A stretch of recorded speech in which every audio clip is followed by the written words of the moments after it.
Hey everybody, happy Wednesday and welcome back to the channel. So for today, we're going to do part 2, Pete and I, of a show that we did a couple of weeks ago.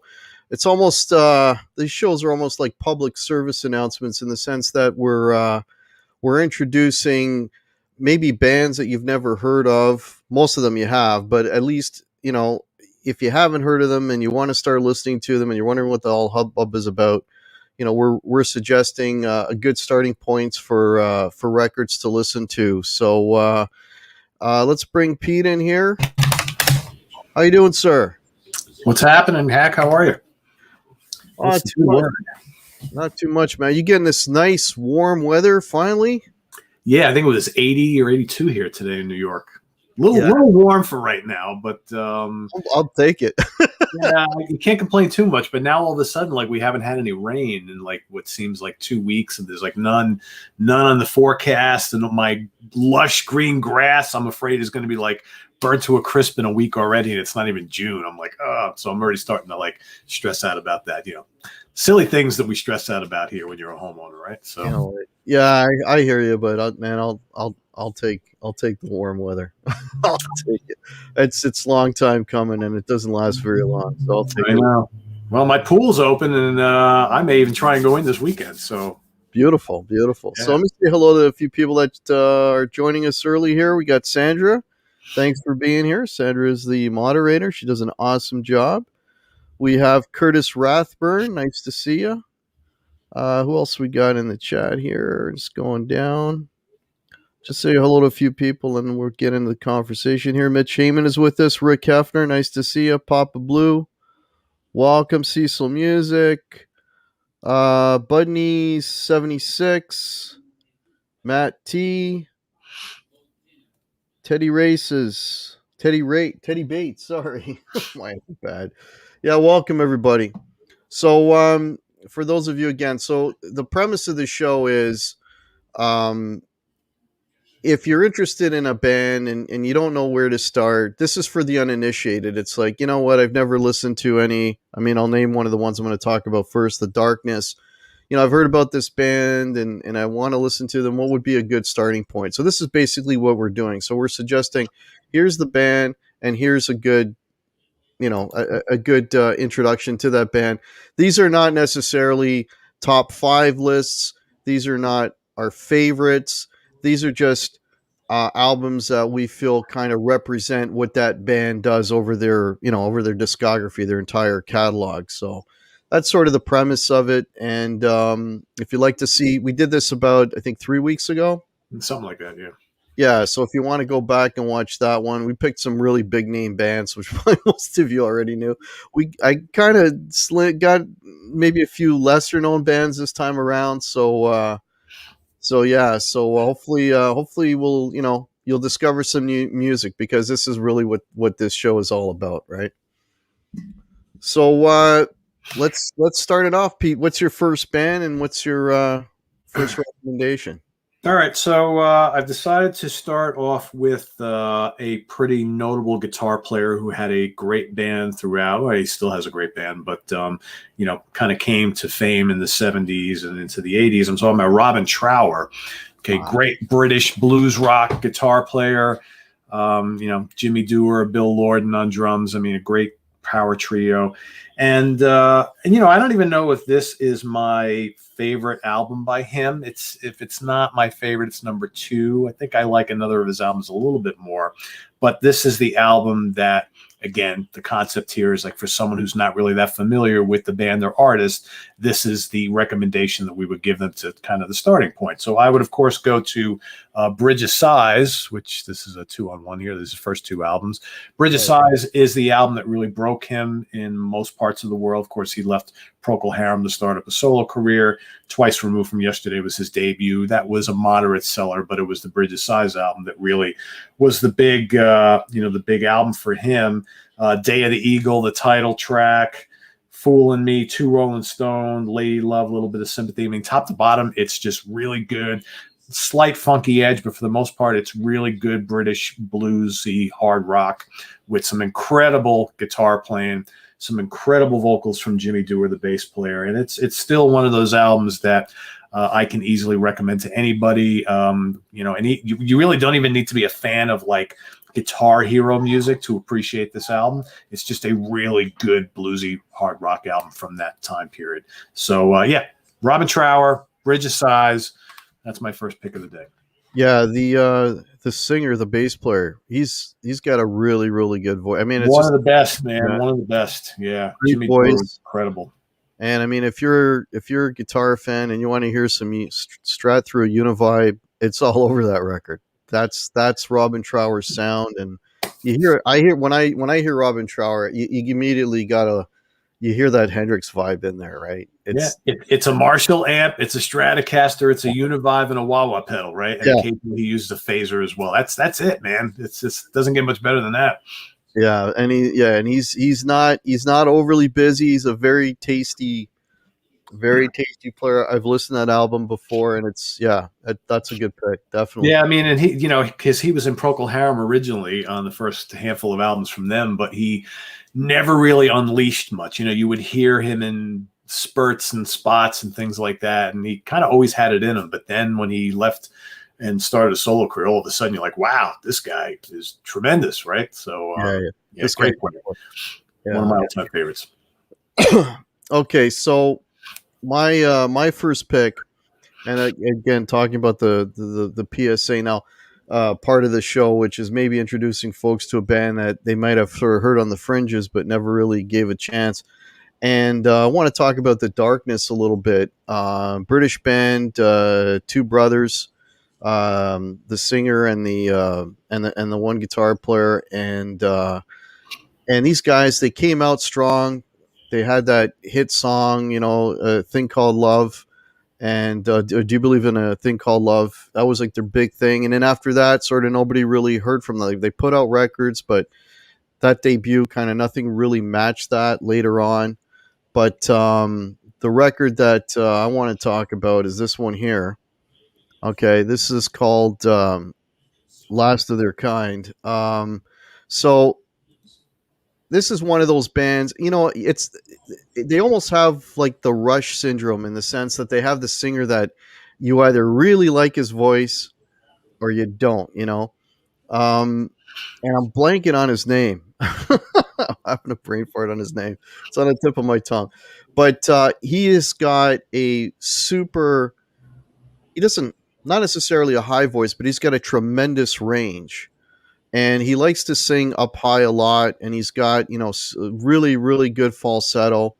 And, these songs, when he's singing them, you can tell that he could basically go anywhere, and he can sing it up here, he can sing it down here. And he does a lot of that. Like he's quite acrobatic in his vocals. And the thing with this band that I really dig, and this is why I'm picking this as an introduction, is they're a terrific hard rock band, super hooky. These guys are like Marshall or Les Pauls through Marshalls. That's their sound, and I've seen them live, and that's what they use: Les Pauls through Marshalls. It's a winning combination. Yeah, you can't lose. And they just have that really great guitar tone, especially this record. The guitars sound fantastic on it, and the songwriting is really good. It's super hooky, and they're a good. You don't get tired of listening to an album, like, because there's a lot of variety in everything they do, because they got this straight up riff rock, real catchy hook songs, and then they do some very poppy stuff as well. There's a pop element to what they do. And it's just they're great songwriters. They write really good material. They're like on another level. They're not your straight ahead, you know, um, songsmiths. Like they got like a little bit extra going on there in their music and a little more sophistication in what they do. So not saying they're prog, not by any means. Super accessible, straight ahead rock, but they just do it very very well and at a very high level. So yeah, this record, you know, you've got straight ahead rockers. Barbarian is an incredible song. I know you. I sent it to you. And you weren't a big fan of it, but I really love Barbarian. Open Fire, really good songs, great riffs. Mudslide is another one, and then they do some poppy stuff on this particular record. Hammer and Tongs is a really catchy song. Sarah Oh Sarah, like any of these songs you could hear on the radio. I mean, they're all that good. But yeah, I love the band. Just great hooks, great riffs, great songwriting. And if you can get along with the vocals, then yeah, they're for me, they're one of the best. If you like the sort of the classic rock vibe, but these are well, they're not. I mean, this record came out in 2015. They're like 2000s band, but if you like that sound, I think these guys are like one of the best newer bands that's playing that style of music currently. I So love that. I love the album cover. yeah, the album cover is cool, eh? Yeah. They use that sort of spaceship guy motif quite often. So, but yeah, The Darkness, Last of Our Kind. Check it out. Check it out. Go on YouTube, fire it up, listen to it. Highly recommend it. All right, that's my PSA for The Darkness. All right. What's your next one, Pete? All right. So the next band I picked, and all these are pretty near and dear to me, but I picked Styx, a band I've been listening to since I was, a kid, and a number of really strong albums. This is going to be one of those instances where I think the album that I would recommend to everybody is also my favorite album. It doesn't always happen, but I think for me, this album embodies everything that is classic Styx. You have the kind of real hooky, radio-friendly stuff. You've got the progressive rock on here. You've got the hard rock, the artfulness, the melody. It's just a great sounding record, and it is The Grand Illusion from 1977. Right, that's a great album. Yeah, I mean, the title track is kind of heavy, kind of proggy, but catchy. That's a radio hit. You got Fooling Yourself, The Angry Young Man. Tommy Shaw all over that one. Tommy's just such a great singer. You got Dennis DeYoung, Come Sail Away, the other big hit on the album. You've got the Grand Superstars. You got the hard rock Miss America with J.Y. Young singing that one, lead guitars, big riffs. Then you got, Man in the Wilderness, Castle Walls, and the grand finale, a really cool proggy end to the album. I just think it's a perfect album. And it just, like I said, it captures everything about this band that I love, but I think that makes them appealing. I could have picked Pieces of Eight, which is a great album too. I could have picked Equinox or Crystal Ball because those are also amazing albums. Cornerstone has its moments as well, but I think for me, the album that kind of does everything is this one. So that is my recommendation for if you're new to Styx. I don't know how many people out there are, but well, you never know. I mean, you never know, right? Maybe Styx passed them by. And Styx, there's a band I'm going to talk about a little bit later that had this ability to. They had prog elements, but still, it was it was general masses. I mean, you could get into it. It wasn't too over people's heads. It was commercial prog, if you want to call it that. Yeah, very accessible is what I'm looking for. Yeah. They were able to do that. Styx, I think, were another one of those bands too, where I've noticed in my life where a lot of people like them, but like, oh yeah, I have their greatest hit set, right? Because Styx were, a fairly big radio band as well. So Yeah. I think Styx, along with, a lot of other of those American kind of late 70s rockers like Boston and Kansas and, all the usual suspects, Foreigner and whatnot, Journey, all kind of labeled that whole corporate rock thing, who had a lot of hits. And a lot of people like, I'll buy the greatest hit set, or I'll buy the live album, and that's it. Well, a lot of those Styx albums are really, really strong top to bottom. So there's a lot of deep cuts on those early Styx albums from the 70s and the early 80s. There is a concert, a black and white concert of Styx in the 70s. Oh, from Winterland. That's awesome. Yeah. Hell yeah. I watched that the other day, and it's so good. And they're pulling it off live. And I believe it's from the Crystal Ball tour, or I think it's from the Crystal Ball tour, or very early Grand Illusion, because Tommy had just joined the band. Right, he looked really young. He had the really long frizzy blonde hair. Yeah. It's a great show. Yeah, it's a great show, and I mean, they're like really, really good players. Yeah, really good musicians. Yeah. Oh yeah. So for my next one, this is a band again that everyone knows, but maybe some people didn't make the plunge. So for the next band I'm going to talk about is Iron Maiden. So what's Iron Maiden known for? The powerful voice of Bruce Dickinson. Now, they had a singer before Paul Di'Anno. First two records, I believe, were with Paul Di'Anno. And it's been Bruce Dickinson ever since. So I'm going to talk more about Bruce because he's done a million albums as opposed to just the first two. But, when you're listening to Maiden, you've got the powerful vocal, you've got the twin lead guitar, right? You got the two guitars going, you got some heavy riffs, and you've got the gallop. Gotta have it. Gotta have the gallop, right? Gotta have it. And then you've got sometimes some really epic songs, that stories that and so for me, the record that had all of those elements, and I mean, there's I pretty much described every Iron Maiden record at this point, so I really could have picked any Iron Maiden, honestly, but for me, I picked Peace of Mind. So you got the gallop in Peace of Mind. Well, you got the Trooper. There's your gallop. Actually, the Trooper, you've got everything. You've got the vocals, you've got the gallop, you got the great riff, and you got the twin leads. That whole song is Iron Maiden in a nutshell, right? On that record too, you got a couple of epics there. You've got Revelations. Is it Still Life, the last cut on that record, right? That would be your longer epic songs. And then you just got really good songs like, Where Eagles Dare, Flight of Eagles Dare is great. Yeah. That record is almost for me, almost the perfect album. And it's pretty close. There's maybe one or two cuts that don't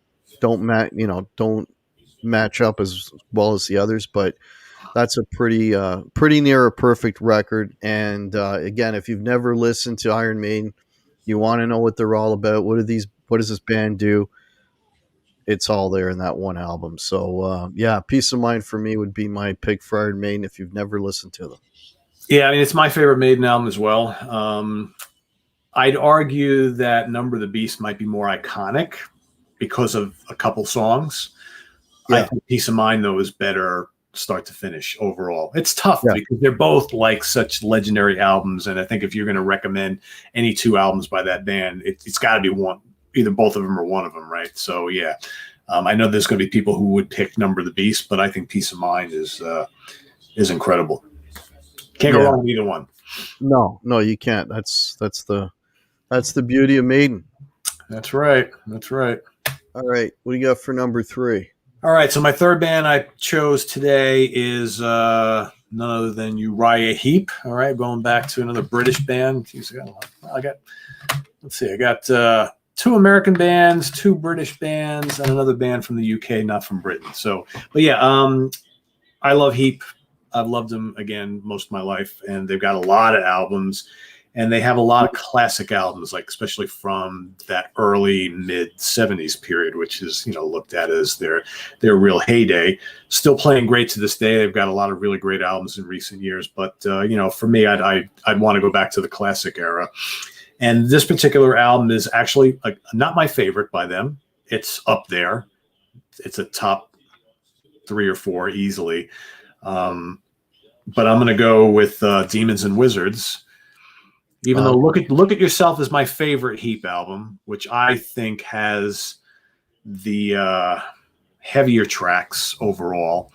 But this again, this is for someone who's not really that familiar with Uriah Heep. I think it's got a couple of more accessible tracks on it. It's got Easy Living, which is their biggest hit ever. It's got The Wizard, which is kind of cool and proggy and psychedelic and atmospheric. You got Traveler in Time, big up-tempo rocker. You got Poet's Justice, Circle of Hands is awesome. Rainbow Demon is like metal, right? It's just so heavy. You got All My Life, Paradise and the Spell, big proggy epic at the end. I mean, and it's a great sounding album. This is, the classic lineup of the band. So you got, Mick Box and David Byron and Gary Thane and Lee Kerslake and, it's just, this is Ken Hensley, of course. God, can't forget Ken Hensley on organ, right? But this is just this is an easy recommend here, even though it's not quite my favorite. This is, I think, most people's starting point on Uriah Heep. So if you're new to Uriah Heep, this is probably your best place to start. Okay, so I am not a Uriah Heep listener. I've never spent any time with Uriah Heep. Really? So, wow. No. Not a Uriah Heep guy. Is that just because you never have, or you don't like what you've heard? It's you know what I mean? It's like there's just one, and this is why we're kind of doing the show. Like you mentioned Styx. Like, yeah, maybe Styx could be just one of those bands that just sort of went by you that you didn't latch onto. Uriah Heep for me is one of those bands. I never latched on to Uriah Heep. Oh man, you got a world of goodness ahead of you, and you decide to take the plunge, man. Holy there you cow. go. Well, guess what I'm doing later tonight? I'm gonna have a cigar and I'm gonna listen to that record. With the the headphones, and there you go. So yeah, I mean that's the point of it. Yeah, cool. All right.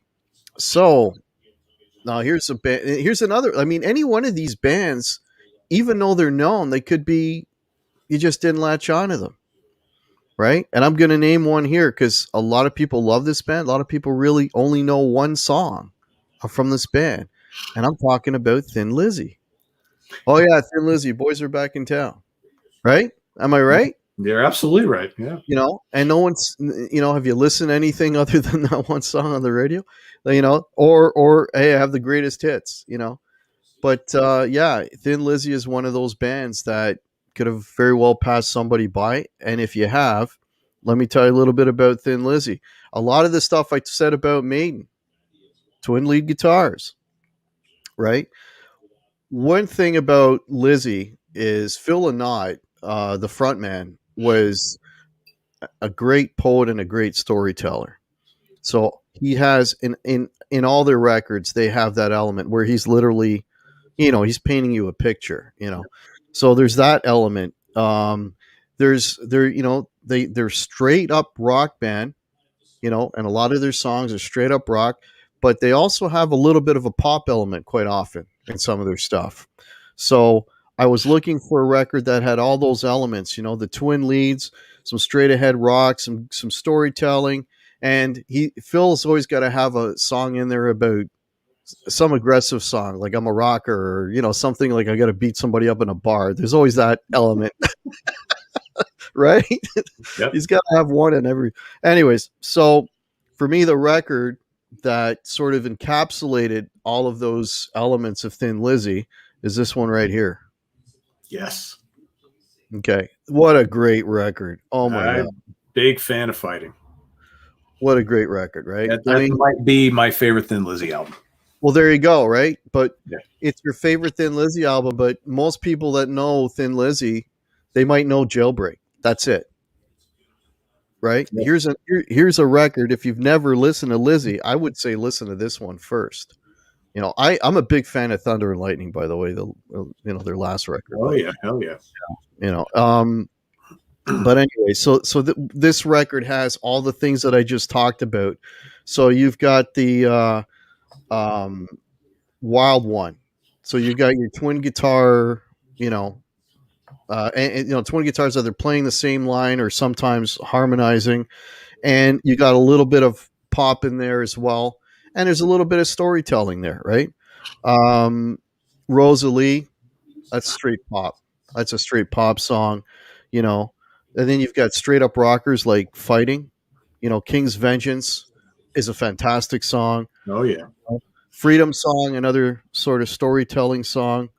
And it's a really good album, um, cover to cover. I could have picked other records that had all those elements because those elements are common to a lot of Lizzy records. Like I could have picked Nightlife, for example, but you know, or Jailbreak for that matter. But I prefer this record. I think if you listen to this record, you'll get a good representation of what Thin Lizzy's all about, right? And one thing that really, you know, Phil does not get, I don't think, enough credit for his actual bass playing. Fine bass player, a guy who was learning on the job with their Yeah, first album, right? I mean, yeah, yeah. But if you listen to this, you know, and he plays with a pick, so you're going to hear it all. And when you're listening to this record, some of the lines that guy's playing underneath is just, it's crazy. Like he's just all over the place. He's not just sitting there thumping on a root note. Like he's running lines. So yeah. yeah, just a great, and I always loved his voice, you know. Great singer, yeah, Great without a doubt. singer, you know, sorely missed. I mean, Thin Lizzy was one of those bands that, you know, they were never a super popular band. They were always sort of just under the crust. You know what I mean? They Yeah, never quite broke through. And so I think that's probably one of the reasons maybe why, you know, maybe people passed them by and didn't really spend any time with them. But if you like 70s rock, I mean, if you're into Kiss or Ted Nugent or BTO or Aerosmith, or, you know, this has got to be part of that, you know, as far as I'm concerned, you know. And again, the records, you don't get sick of them because there's enough variety there, you know. And there's actually one song on here, Suicide. that- great song. I mean, there's that half the song is a guitar solo and it's just the two guys trading off. And there's one part of that song that sounds like it could have come right out of an Iron Maiden song. There's one part of it that it's like, wait a minute, were Maiden listening to these guys? Oh, But you know they were. I mean, yeah, totally. Yeah. yeah, yeah. So yeah, Thin Lizzy, Fighting. Check it out if you haven't. If you haven't listened to Thin Lizzy, there's a great starting point right there. Yeah, so a few thoughts. Great choice, by the way. Great band. I love Thin Lizzy. Yeah, I mean, Fighting is my favorite Thin Lizzy album. It might not be as iconic as the Jailbreak album, and you could have gone with that too, because that is another great representation of Thin Lizzy. But man, Bad Reputation is another great Thin Lizzy album too. I mean, they're all so really strong. Yeah, And Phil, great singer, great songwriter, great bass player, great frontman, just very charismatic. And yeah, it's a band that should have been huge. And you know, they were a band that just didn't get a lot of good breaks. You know, it's like they had Boys Are Back in Town was doing great as a single. The album was really selling. They were set to go on this big tour, and then Phil got sick. And, yeah, you know, every time they turned around, you know, something would happen that big break just never really worked out for them. And then, you know, half the band was just, you know, messed up on drugs and what have you. And that, of course, you know, was Phil's downfall eventually. But yeah, I mean, and what great guitar players in this band. You know, oh, I mean, Scott Gorham and Brian Robertson and Gary Moore, for crying out loud, Eric Bell, John Sykes, you know, yeah, just great musicians. Brian Downey, what a killer drummer. I mean, it's just yeah. a fantastic band. Fantastic band. They laid down some really nice grooves for those guitars, man. That Yeah. bass drum combination. You Yeah. know, almost all that, you know, the first couple of records when they were just a trio were a little different because they're very Irish sounding and they mix Folky. like heavy rock and very folky. I'm not a huge fan I of the wasn't first a three fan of albums. yeah. No. They're okay. There's great moments on them, but it, you know, it wasn't until the Nightlife album, I think, where it just really started to click. And then, you know, everything going forward, man, I mean, Chinatown is really good. And, you know, Black Rose. I mean, these are all fantastic records. Every One of one. the greatest live albums ever, Live and Oh, Dangerous. Live and Dangerous is super. Yeah, totally. Crazy, crazy good record. Yeah, yeah. Yeah. Good choice. All right, so I'm going to come back to the USA here. So a New York band who just released a album last year, as a matter of fact. Their first album in like almost 20 years. That was absolutely great. I'm not going to recommend that one, but I love it. I think it's great. But yeah, this is a band that I have a huge amount of respect for. I've been into for a really long time, and they have a handful of albums that fall into this category of, you know, being a great recommendation to someone who's never listened to them before. Everything in me wants to pick my favorite album by them, but I don't know if that's the best starting point for someone who has not listened to Blue Öyster Cult before. So I'm not going to go with Secret Treaties, even though I really want to. I'm going to go with an album that I think is probably a little bit easier for a newbie to jump into the world of Blue Öyster Cult, and that's Fire of Unknown Origin from 1981. Which to me has all the elements of what makes Blue Öyster Cult such a great band, but it's a little more accessible. Mm-hmm. It's a very challenging album, but it's just so easy to listen to. And I remember, you know, being a 15-year-old kid in 1981, thinking, you know, what a great, because I bought the Cultosaurus Erectus album, which came out before this, which is a really good album, but a little darker. And then you got this, which is just, it's got one great song after another. I mean, the title track, Burning for You, was a pretty big hit for the band. You got Better in the Psychic Wars. You got Joan Crawford and Heavy Metal, Black and Silver. You know, of course, they were featured on the Heavy Metal animated film as well. So I just think that this is a really good, heavy album. It's kind of proggy in spots, but it's got that real accessibility that Blue Öyster Cult were so good at throughout their career and still to this day. Like I said, Secret Treaties is my go-to album. That is a drop-dead classic, but it's pretty heavy. It's pretty, you know, it's early 70s. So I think this is a little more easier to digest, I think, for someone who's not all that familiar. Yeah, it's a little more polished, a little catchier. It's a fantastic album. I love it. It's still for me like a top 3 or 4 album by them. But I think this is the one, if you're going to go dive into their music first, this is a really good place to start. Yeah, Blue Öyster Cult. There's another band I haven't spent a lot of time with. So, you know, you got Godzilla, you know, Fear the Reaper, and the hits. But there's another band that I haven't dug into. So that's another recommendation that I will also check out as well. Cool. Okay. So being that I'm Canadian, I got to have some Canadian content. So my last 2 are Canadian bands. Okay. So the first one is a band that most people know from their hits because they had a lot of hits in the 80s. Okay. They're originally from Montreal, Canada, and I'm talking about April Wine. Now, as an introduction to April Wine, I also picked, I think, their biggest selling record. Okay, because it, again, the accessibility part of it, plus it checked all the boxes. So April Wine, what are they known for? You've got they can do some straight ahead, really catchy, hooky, straight ahead rock stuff. They've got a pop element. They also had, in some instances, a very new wavy kind of feel to some of their stuff, especially in the 80s, earlier 80s. Yep. You know, they had a little bit of that flavor in there. And then of course you've got the, you know, the big ballads and, you know, the big, you know, which a lot of times that was their hits off those records. So the record that I'm talking about, of course, is this one here, Nature of the Beast. Okay. So does this check all the boxes? It certainly does. For April Wine, you've got the pop all over town, you know, Caught in the Crossfire, Just Between You and Me. There's your big ballad. There's the radio hit. You know, it's got one of the best, I think one of their best songs as a rock song, which is Sign of the Gypsy Queen. That song is incredible.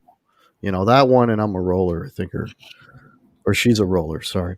And there's another fun song on there too that I kind of dig, which is sort of a updated '50s kind of vibe, which is "Wanna Rock," which is a very cool song. The sort of the key the what's the first song on the record called? Oh, "All Over Town." That's got a little bit of a new wavy kind of vibe to it too. That's a You know, great song. Yeah. yeah. Yeah, that's what April Wine was all about. I mean, they've got a lot of records. The thing is with April Wine, and I mean this album is pretty good. It's got a lot. It's got a couple stinkers on it, but for the most part, it's pretty good. But the thing I find with April Wine, it's just that it's the consistency. They'll have like a few good songs, and then the rest are almost like it's like here's our hits, and then here's some filler. Like that's what I find with April Wine. You know what I mean? They'll have a few good songs, and well, it's just true of a lot of bands, I guess. But the consistency sometimes with April Wine is a little. Yeah, I would agree. So I went, I don't know, maybe 5 years ago. I've always had like a couple of April Wine albums, right? But I never like had like a good chunk of their catalog. So I went a few years ago. I got like on an April Wine kick, and I said, all right, I'm going to go and like start picking up some of the really early stuff, which I never listened to before. So I had, Nature of the Beast. I always had. Harder Faster is a terrific album. The one right before it, and First Glance is really good too. But what's really, I mean, like Electric Jewels on record and The Whole World's Going Crazy are really strong albums. Like they've got some really good like early stuff that's pretty heavy, actually. Yeah, they really lost their way in the later '80s, though, man. Oh yeah, those late albums, oof, not very horrible. Yeah, not very good. They got really commercial sounding and just like really poppy, and all of a sudden, like where was all that guitar muscle and all that what was so great about them? But really underrated band. Another one of those bands that I think that. It's a shame they didn't get bigger than they were, especially like here in the States. I know they were probably a little bigger in Canada. But they were. Yeah, they're one of the premier. They were close because I mean, The Nature of the Beast did very well here. Yeah, it followed that up with an album that wasn't that good. It was 1981, and it was platinum in the U.S. Yeah, that was I believe that was their biggest selling record in the U.S. was Nature of the Beast, probably because of Sign of the Gypsy Queen and Just Between You and Me. I would think. Yeah, Wanna Rock 2 got. I don't know. Wanna Rock got airplay here. I don't know if it got airplay in the U.S. It did a little bit. Yeah, it did a little bit. Yeah, and it's a shame because this follow-up Power Play in '82, had that great cover, him with the Les Paul guitar in the front and the lights, but the album really didn't rock that much. It looked like heavier than it actually was. I mean, there's a few good tracks on it. It's not terrible, but I think after the Beast album, it's like it was kind of a letdown. Well, you know what? The Beast album's the same thing. You got that picture of the guy you're expecting a really heavy record. It's not that heavy. It's got its moments. It's got its moments. So yeah. So actually, hang on. There's one more thing I wanted to mention. And actually, I Crash and Burn on that record is almost metal. That's almost a metal song. That's the heavy. I think that's the heaviest song on there. Could be. The closest thing to a heavy metal song that they have is Crash and Burn on that record. Yeah, because they were definitely not a metal band. No. But I had a ton of hits. Who? What a Night. Blanking out. There's another one that's very similar to that first song on the record. It's that same sort of the delay on the guitar. Dun dun dun dun dun dun. Blanking on it. Anyways, doesn't matter. All right, yeah, I'm horrible with names. All right, what's your last one? All right, my last one from Scotland, Nazareth. Oh yeah, yeah. So you talk about bands with albums that are kind of spotty, right? I think Nazareth is another perfect example of that. They've got a lot of like really strong albums that are like 75% really good, and the other quarter is kind of like, yeah. And they have a lot of ones like that. Like the albums are really strong for the most part, but they all have some filler on them. And this is another one of those. My gut wanted me to go in a different direction, but I was like, well, you almost have to recommend Hair of the Dog if you're brand new to Nazareth, right? You almost have to. I really wanted to pick Expect No Mercy because I'm a big fan of Expect No Mercy. I don't think there's a ton of people that are as high on it as I am, but I think that's got good variety on it. But the thing is, when you have the song Hair of the Dog, when you have, Love Hurts and Beggar's Day and Changing Times and Guilty, and of course the bludgeoningly heavy Miss Misery, which is probably the heaviest song they ever did. And I like Whiskey Drinking Woman also. And, you got the big, long, spooky Please Don't Judas Me. I mean, this is out of all their albums, this is probably the strongest from top to bottom. That doesn't mean that there aren't other albums that have maybe songs that I like a little bit more, but I just think that this for me is either my number one or number two favorite Nazareth album, depending on when you ask me. But it's great. There's a reason why it was their biggest seller. There's a reason why most people, if they only own one Nazareth album, this is the one. But I will say, give Expect No Mercy a shot, which came out a couple after this. Razamanaz is a great album too. I thought you were going to pick Razamanaz. Yeah, I mean, Loud and Proud is good. No Mean City is good. They have a bunch of really good albums actually. Most of their '70s albums are really strong. Some people like their poppier stuff, like Malice in Wonderland, which came at the start of the '80s. That's a really good album. It's very, very accessible. It's not heavy at all. I prefer the grittier, bluesier kind of barroom hard rock that these guys played. Yeah, because I mean they were never a metal band. I know they got lumped in with like the early metal stuff, but they're not a blues rock band. They're not really a boogie band. They kind of do like all of these things. It's like the Nazareth like has their own sound. So a really good bar band. Yeah, like a really heavy, raunchy, whiskey drinking, cigarette smoking bar band, right? I mean, they're just got like this kind of like almost a very cool like Neanderthal approach to playing rock and roll that I think is really unique and really great. I mean, that's what I love about them. And they got this great singer in Dan McCafferty. Well, he's not singing with them anymore. Who had this wonderful gravelly voice and the big riffs. That guy and Brian Johnson from AC/DC, they're both cut from the same cloth. I'm telling you, crazy. It's that crazy rasp, but they still have range. They can still belt it. You know what I mean? It's not, monotone. Because there's you hear singers with that voice, but they're always sort of at the same pitch. But these guys have that raspiness, but they can really push, and they can, they still got a pretty good range. And the guitar player, Manny, what's his name? Manny Charlton, man. He was a riff creator, like one of the best. Didn't get enough credit for that. I mean, I remember, why, like I remember seeing a photo of him, and it must have been, in Scotland, and they're playing, and there's the big crystal ball. I think that was their thing at the time, right? Big crystal ball. This is in the '70s. And he's playing, and he's got the little twirly cord, and he's pulling it as far as the black Les Paul, right? Black Les Paul, exactly. Big black hair, the mustache, and the top. Yeah. You know what? He's one of those guys that breed that I love so much of those '70s guitar players, heavily blues influenced. And everything he's playing, there's no waste.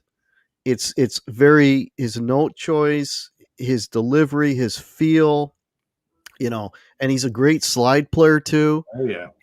I mean, the guy he's one of those like, if you walked into a room full of guitar players and you said Manny Charlton, like nobody knows the hell you're talking about. He's one of those underrated, really great '70s players that never got the notoriety, but he's right in there, man. Yep, I absolutely agree. Yeah, and the riffs. Oh, I mean, Hair of the Dog, by the way, is Day Tripper. I don't know if you were aware of that. It's the same. It's Day Tripper. I can prove it to you. The guitar's right there. but still, great riff and great interpretation. But yeah, Thin Lizzy. Nazareth is great. One of the first records I ever heard as a kid that got me into music and got me into, because I didn't, when I was like 8, 9 years old, I wasn't really into music because all I'm hearing is AM radio. And having my older uncle is like, he's only 6 years older than me. He's like my big brother. I remember one time he popped in Nazareth's greatest hits in the 8-track and the Trans Am. I'm making this up, and he pops that thing in, and I'm listening to "I'm a bad bad boy." Oh my god! Turn on That's a your great song.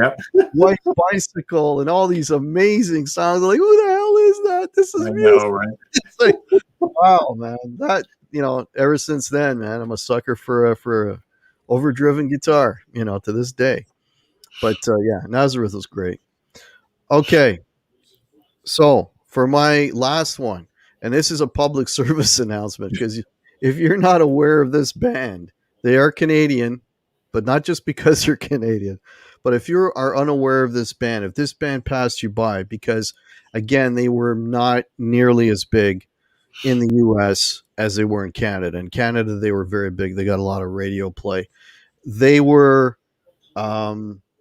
sometimes called Baby Rush, which I don't know, kind of like discredits them a little bit, because they were a fantastic band on their own. They had the elements, of they had a little bit of the prog. Even I would say I'm hearing some jazz in there as well. Super accessible, hooks like crazy, and just very sophisticated songs and incredible musicianship. And the band that I'm talking about is, of course, Max Webster. And the album that I'm talking about that possesses all of these in spades is their debut, Max Webster. Man, you want to talk about the perfect album? That's about as close as you can get. I mean, every track on this record is stellar. You've got they've got. I'm just gonna go look at my notes here. They had their songs, again, crazy musicianship. But what was really cool about them too is they never took themselves too seriously. They always had a real sense of humor in some of their songs, and that is evidenced in this record. There's some pop elements to there that are real strong pop sensibility, and of course, if they just wanted to rock out, they could. And then the proggy and the jazzy, it's all in this record. For example, um, sense of humor. I mean, Toronto Tunnels, man. If you have not heard that song, no cigarettes, no noches. I mean, if you know what I'm talking about, if you don't, check out Toronto Tunnels. Hangover is another very funny, cool song. Hangover's great. Yeah. That's one of the first riffs I learned on the play on the guitar. It's very, very cool. Strong pop sensibility. I mean, Kim Mitchell was just a super talented guy, man, and not a bad singer. Not a bad singer. Not a I think great he's a really good singer, actually. bad singer. Not a bad singer. Blowing the Blues Away. Some Returning.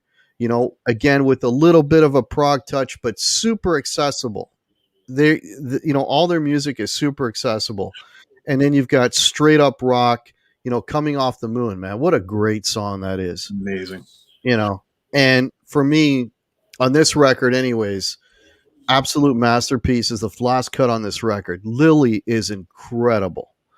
You've got everything in that, man. You've got great melody. You've got incredible musicianship again.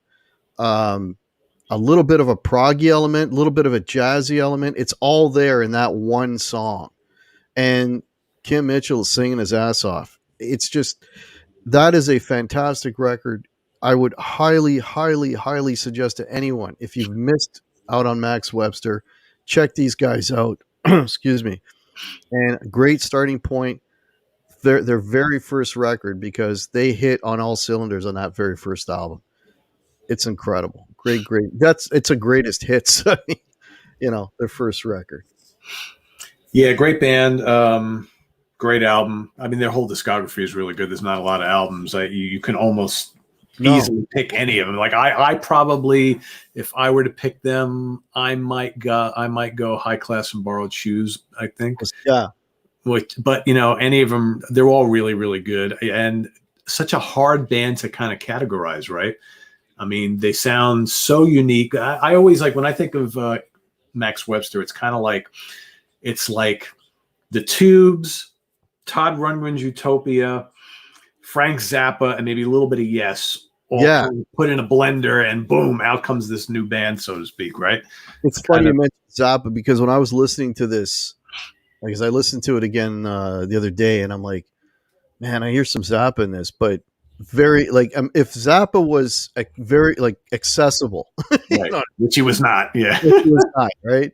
But yeah, you can hear a little bit of that in there. I mean, like the guy, the musician, the key. Here's the other part with with Max Webster, the keyboard parts on this record are perfect. I mean, it's the whole band. It's not like it's. I mean, you got Coming Off the Moon, which is kind of a guitar riff thing, but then there's these keyboard parts that kind of perfectly mesh with it, and all the stuff that the keyboard is doing.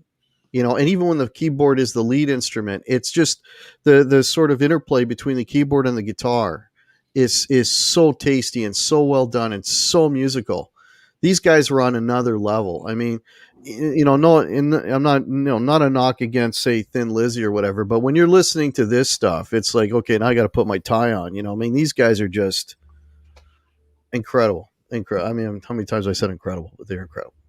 So yeah, thinking man's music, right? I mean, it's like thinking man's music. Yeah, if you have an appreciation for musicianship and songwriting and craft, Max Webster's the band you want to listen to. So, yeah, I love him. It's such a underappreciated band, I think. Yeah.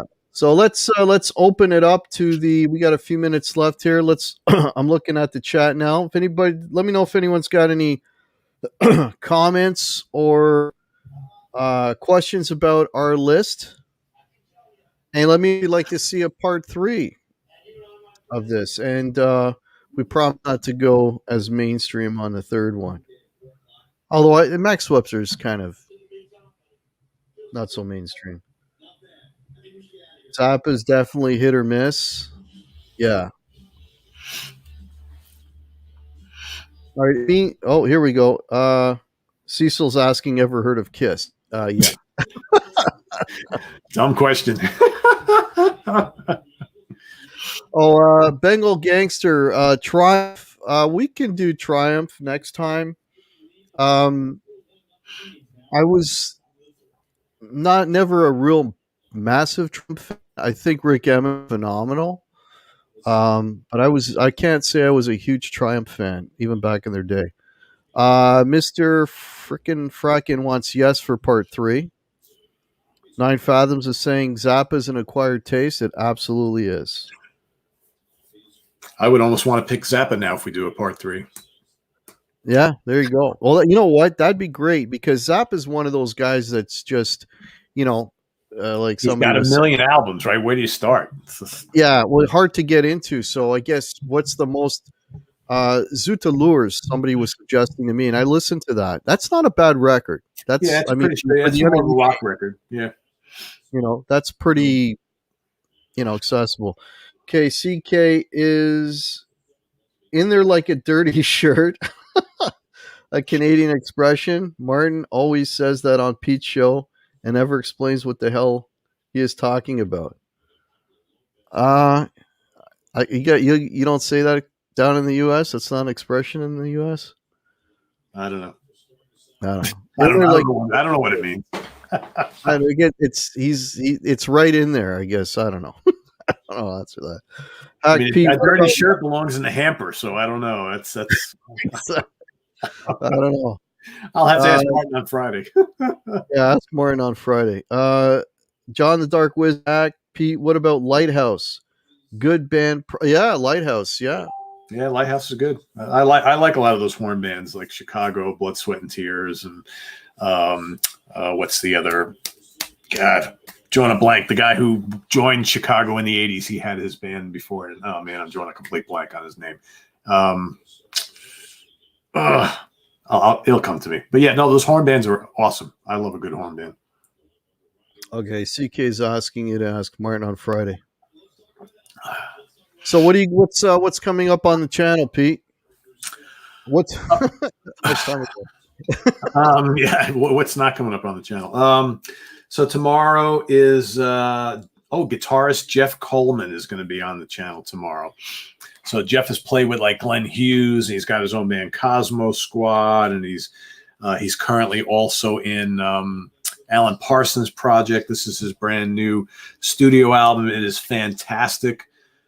He's going to be on the channel tomorrow. We've got the Monsters Den tomorrow, which is our show that we do talking about horror and monster films and stuff. We got Martin is going to be on the show on Friday, where we're going to be talking about our favorite song endings, like our favorite are those songs that have those killer endings, like the last like 30 seconds to a minute of the song.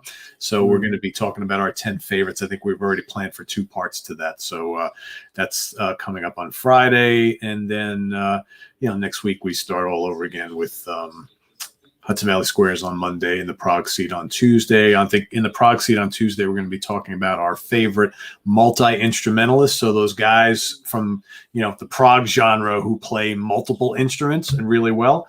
So all of us are going to be talking about some of our favorites for that. So that's kind of what's happening like in the next week or so. Cool. If folks would like, if you're not, most of you are probably from Pete's channel, but if you're not familiar with Pete's channel, I have the link below. If you want to check out Sea of Tranquility. Also, if you want to help support the Guitar Hack channel, I have links below for merch. I've got hats, hoodies, mugs, all that kind of good stuff. There's a PayPal down there too. That'd be much appreciated. I have a Guitar Hack group, Guitar Hack Facebook, Instagram, email, all down below. So check all that stuff out. Bengal Gangsters asking, Hack, do you like Joe Bonamassa? I think Joe Bonamassa is insanely good. Yes. I have seen him live, and the guy can play the guitar. And he gets a lot of hate. I don't know why. It's like, you know what? I mean, we've talked about it before. I don't understand it at all. It's like the guy is successful because he has busted his ass for years. And he's made himself some money. He's a total gearhead nerd. Yeah. He collects vintage shit because he loves it and he can afford it. He's, people seem to think that he's like flaunting that stuff. I don't think he is at all. He's so into it. He's just a nerd. I don't know. But I love his playing. I love his singing. His albums are great. And he is one of the best artists to go see live. You walk out of a Bonamassa concert, man, you have been entertained for 2 hours. Yeah. Did I ever tell you my Joe Bonamassa story? I don't know. Maybe you have. I don't know. All right. Well, if folks that are subscribed to me have heard it, so I'll keep it short. So I went to NAMM in 2019. You know what NAMM is? Oh yeah. Okay. So I'd go. I'd love to go one of these days. Yeah, it was great. I went to NAMM in Nashville, and so there was a Gibson guitar event in one of the evenings, and I was fortunate enough to go there. And behind me was Joe Bonamassa standing at the bar, and I had just seen him, the previous October. Went up, Joe, saw your show, it was great. Shook his hand. Okay, it was cool. Got a picture with Joe Bonamassa. Okay, perfect, right? Then the next day, we were because we were in Nashville, we were hitting all these vintage guitar stores. And we were coming out of a famous one called Gruen's. And so I'm coming out of Gruen's, and what do I see? I see Joe Bonamassa come out of a pickup truck. And I'll never forget this. He comes out, and I see him put his hand in his pocket, and he's checking his money, and he pulls out the biggest wad of bills you've ever seen, sticks it in his pocket, and he's walking in. I go, hey, Joe, how's it going? Hey, how are you? And I shook his hand again, walks in. So figured he's there to buy a guitar, right? That's what Joe does. Oh, yeah, yeah. Same day, after all the NAMM festivities and whatever, my buddy and I were sitting at a cigar bar in Nashville. So we're sitting there shooting the shit, whatever. Who walks in? Joe Bonamassa. And he sits at the table beside us. So we start talking to Joe Bonamassa. Hey, we're trying to find out what he bought that day, and he bought a Fender Esquire. So for the guitar nerds out there, that's a Telecaster with just the bridge pickup. So anyways, so that was my Joe Bonamassa story. I met him 3 times in 2 days and had a conversation with him on that the cigar bar, because he's a cigar guy. So that was kind of cool. So yeah, nice guy. Little reserved at first, kind of shy. Like, what do you want from me? What kills me is he walked into that place, and I don't think outside of me and my buddy, anybody knew who the hell he was. Probably right? not. Yeah, probably not. Because he's always wearing the same thing, right? And I don't know how the hell this was. It was so hot, Pete. It was 100 degrees Fahrenheit at night. It was so freaking hot. Yeah, it gets hot in Nashville. We're wearing t-shirts and shorts. He's walking in with like jeans, t-shirt, a hoodie. I'm like, oh my god, how's this guy not melting? Exactly. Yeah, he always. That's the way he dresses. That's funny because I was in Nashville.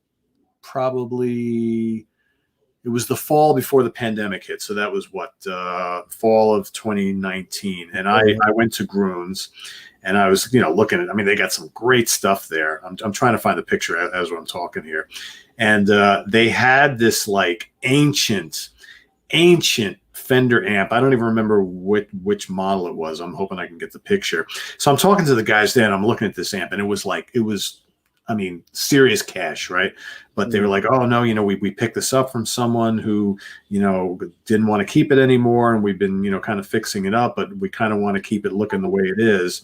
And, oh man, I didn't save oh no, here it is. So it is a Fender Bassman. I don't know if you've seen that, right? So I'm talking to the guys, and I was like, oh, I bet you probably get a lot of like guys who have, bucks looking at this wanting to buy it. And I said to him, well, I just imagine if Joe Bonamassa walked in here, he'd probably see that and walk right out with it. And the guy's like, well, he actually called about it yesterday. And I was like, no way. I was like, that is not surprising. But, and then of course, literally right next to it was this amazing Peter Green Les Paul. Oh yeah. Which, yeah, just of course, this is all the stuff I was looking at. Not that I can afford any of it, but it was just cool. I had some time to kill. It was one of those times where you're away somewhere. I'm in Nashville, and my flight got canceled, and I had an extra day. Oh, look at that! Awesome. There you go. That's at the Gibson event that evening. Yeah. Well, he's got agents around the world that literally find him shit, call him, and he's like, "Yeah, send it over." Yeah. All right. I love his music, so you know what? I dig his stuff too, and I mean that guy is just, to call him a blues player, I think is, it doesn't even scratch what the guy can do, because when you watch that just playing, he can pretty much do anything he wants on the guitar. Yeah. And if you've watched his show, you've seen him do pretty much any, like he'll rip on an acoustic, and he'll play some really cool acoustic stuff. He can rip on an electric. I mean, the guy's just a consummate musician, and his timing is always perfect, his execution. Yep. And I think that's probably why people get upset. Oh, the criticism I hear is he's too sterile sounding. So to be good is a bad thing. I mean, it's like, I guess. Yeah. It's like, what it is too. There are a lot of, it's just like with jazz, like even with blues, there are like these blues purists, right? And because he plays so much rock in his blues, he's not a true blues player, which I don't think he never said he was, right? I mean, he studied the blues, but he studied rock. I mean, like you said, he can do just about anything. So to me, he's not really a blues guitar player. He's just a guitar player, blues, rock, whatever you want to call it. I mean, it's just, he's just great at what he does. And is he too perfect for some people? Maybe. I don't know. You know what? Listen about all that stuff. Go listen to Blues Deluxe. Yeah. That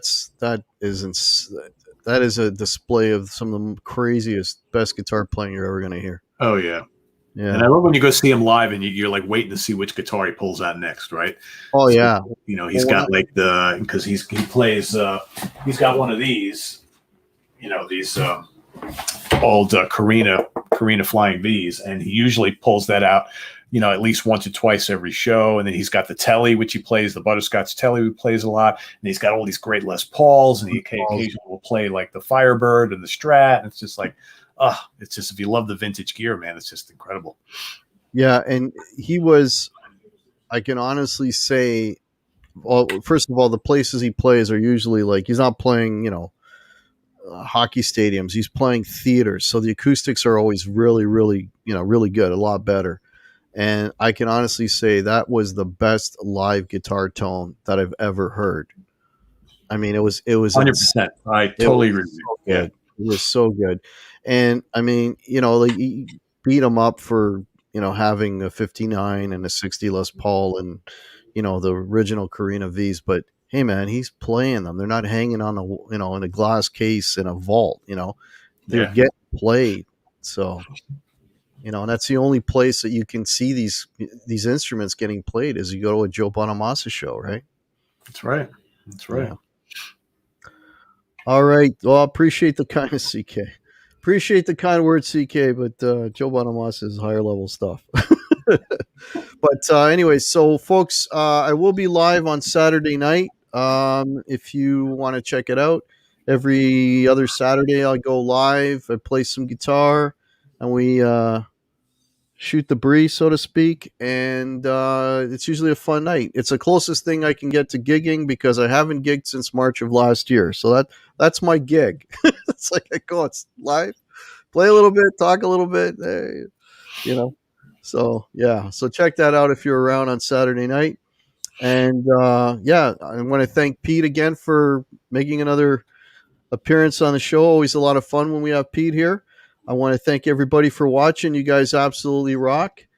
Have a great rest of your week. Hopefully you're getting this nice warm weather, and enjoy the rest of your week and enjoy your weekend. All right. Cheers, everybody. Take care. Thanks, everyone.